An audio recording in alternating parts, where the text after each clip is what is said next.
François Asselineau qui est avec nous ce matin. Bonjour, comment allez-vous? Bonjour, je vais bien. Bonjour à tous les cousins. Êtes-vous le défenseur du Frexit?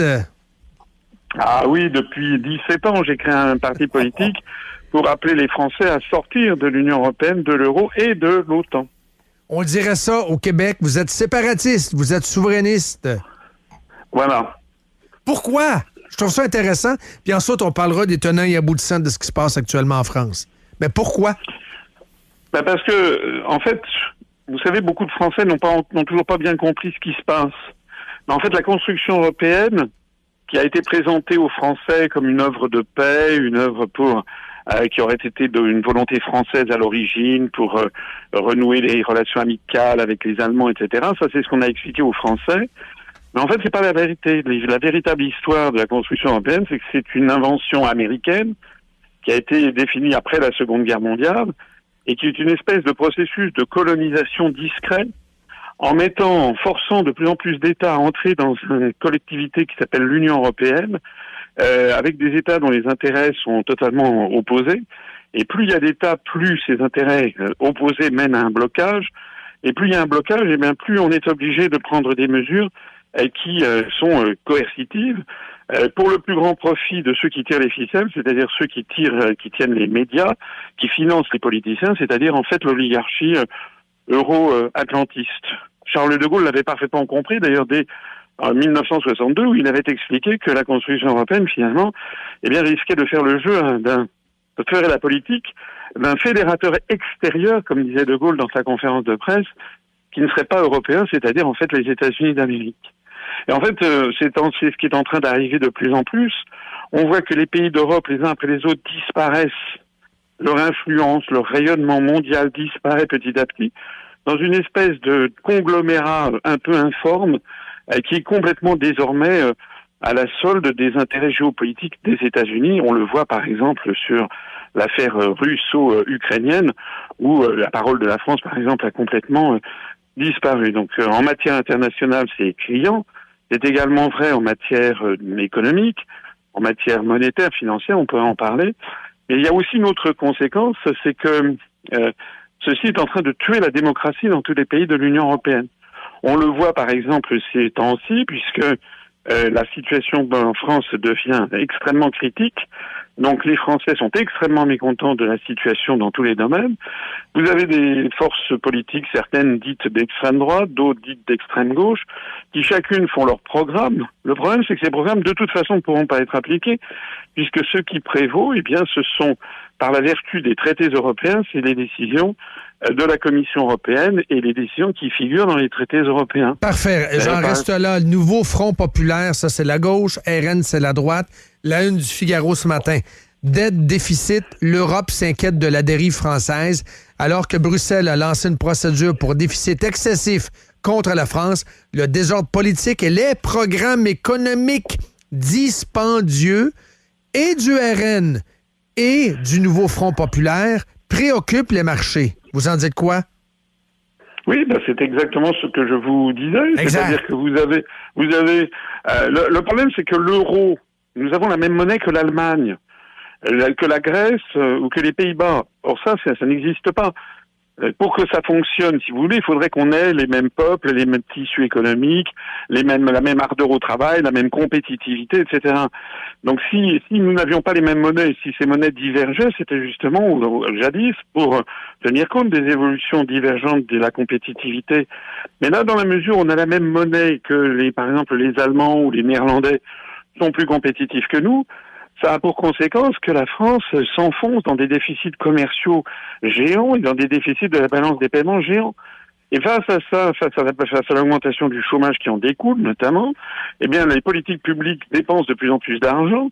Mais le problème, c'est que maintenant, nous avons atteint un seuil d'alerte en matière d'endettement public et la Commission européenne et la Banque centrale européenne exigent que nous fassions des économies drastiques. Et le problème, c'est que... Mais le problème, est-ce que les Français s'en fichent? Les Français n'ont pas compris la relation de cause à effet qu'il y a entre notre appartenance à l'Union européenne et les problèmes quotidiens dont ils souffrent. Et c'est le problème auquel je meurs depuis 17 ans, si vous voulez. On a tellement mis dans la tête des Français que l'Europe c'était formidable, ça n'avait que des avantages, et puis que par ailleurs on s'occupait de nos affaires intérieures, que les gens n'arrivent pas à faire la différence. D'ailleurs, le résultat des élections européennes, c'est que les gens ils vont voter, ça a été une espèce de référendum anti-Macron. Parce que Macron, il a maintenant une impopularité record. Vous pensez que quand même toutes les forces politiques qui se réclamaient de lui, cumulées, ont fait 15% des suffrages avec 50% de participation. C'est-à-dire qu'il n'y a que 7,5% des Français qui sont allés mettre un bulletin pour soutenir Macron lors de ces élections. Vous voyez un peu le problème. Donc les Français, ils ont voté contre Macron. Mais donc ils ont voté sans tenir compte des contraintes européennes qu'ils n'imaginent pas. Et donc le problème qu'il va y avoir un jour, je ne sais pas si c'est maintenant, si c'est dans 6 mois, dans 6 ans, c'est qu'un jour il va y avoir une explosion générale de tout ce système. Parce que la même chose se retrouve d'ailleurs dans les autres pays d'Europe. OK. Parlons du bordel actuel. Est-ce que Macron va se retrouver avec un pétard à la Ferrine au visage? Est-ce qu'il a bien fait de dissoudre? Écoutez, vous savez que les gens se perdent en conjectures sur M. Macron. Imaginez, vous êtes perdu, on l'est doublement. En gros, c'est quand même quelqu'un qui a des problèmes psychiatriques. Je crois que maintenant, il y a beaucoup quand de même, gens vous n'êtes pas psychiatre pour juger de ça, quand même. À moins que vous puissiez nous surprendre. Il y a quand même beaucoup de gens, pas seulement en France, d'ailleurs, dans le monde entier. J'ai vu la porte-parole du Kremlin. Narcissique, il y en a des millions sur Terre. Quels sont ses problèmes, selon vous? En attendant, on ne sait pas s'il a fait ça de façon consciente ou inconsciente. Normalement, la dissolution de l'Assemblée nationale, c'est prévu par la Constitution, c'est fait en général pour surmonter un problème où le président de la République a le sentiment que la majorité des Français est avec lui et il y a un blocage politique d'une opposition, par exemple, qui serait minoritaire. C'est ce qui s'était passé en 1968. Lors des événements de 68, De Gaulle avait fini par dissoudre l'Assemblée nationale parce qu'il savait que l'écrasante majorité des campagnes françaises étaient avec lui, n'était pas en faveur des grévistes. Mais là, Macron, il a dissous l'Assemblée nationale le lendemain d'une raclée électorale. Oui. Donc, a priori, les Français vont renouveler cette raclée. Voilà. Et le problème dans lequel il se place... Donc, il y aura l'ARN en majorité avec Bardella comme premier ministre. C'est ce que vous prédisez? Non, je ne suis pas sûr du tout que c'est comme ça que ça va se passer. Parce que, si vous voulez, il y a certes une propagande extraordinaire en faveur de Bardella dans les médias. Il faut bien comprendre que moi, la lecture que je fais n'est pas celle qu'on entend dans les médias. C'est pour ça qu'on vous invite. Vous savez, si vous avez quelqu'un qui fait peur à l'oligarchie, aux milliardaires, il ne passe pas dans les radios et dans les télés. C'est mon cas. Monsieur Bardella, il passe dans toutes les radios, toutes les télés. C'est un faux opposant. D'ailleurs, il a commencé à revenir sur tout son programme. Il a annoncé qu'il modifierait pas la réforme des retraites. Il a annoncé qu'il baisserait pas la TVA sur les produits de première nécessité. Il a annoncé qu'il soutenait l'Ukraine mordicus contre la Russie. Enfin, il s'est complètement tatillé, en fait. Et il devient un pion de l'establishment. Oui, mais c'est exactement le même parcours que Meloni en Italie.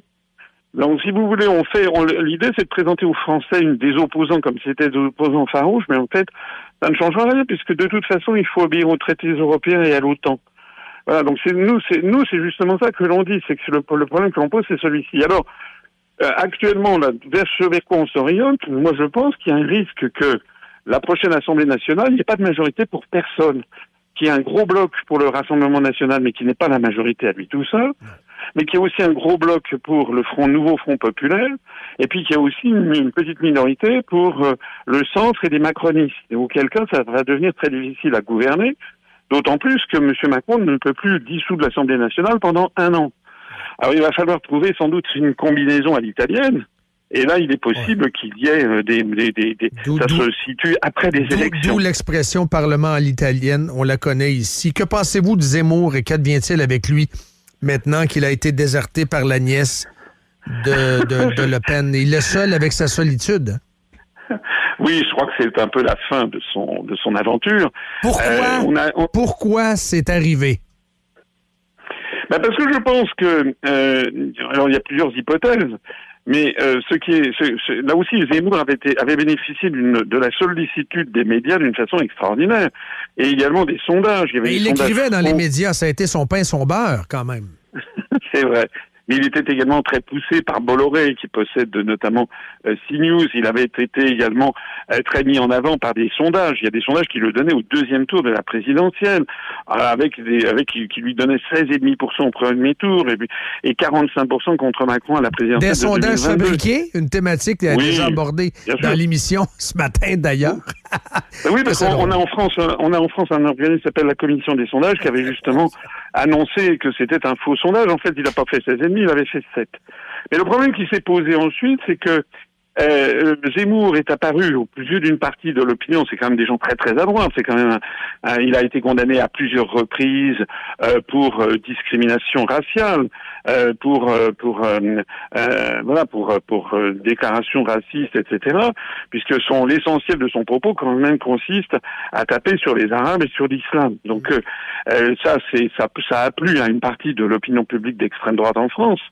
Mais cette partie-là, elle n'est pas non plus forcément favorable à avoir un alignement complet sur la position des États-Unis et d'Israël, notamment au moment de l'affaire de Gaza.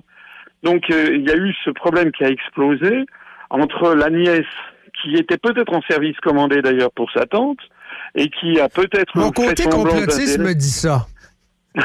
J'avais une petite voix qui me disait ça. Question, vous avez abordé l'extrême droite, je vous pose la question. Est-ce que l'extrême droite existe? Et si oui, qui est-elle? Elle est incarnée par qui? Moi, je n'aime pas trop cette expression d'extrême droite. Moi non plus, pour moi, je vous pose la question.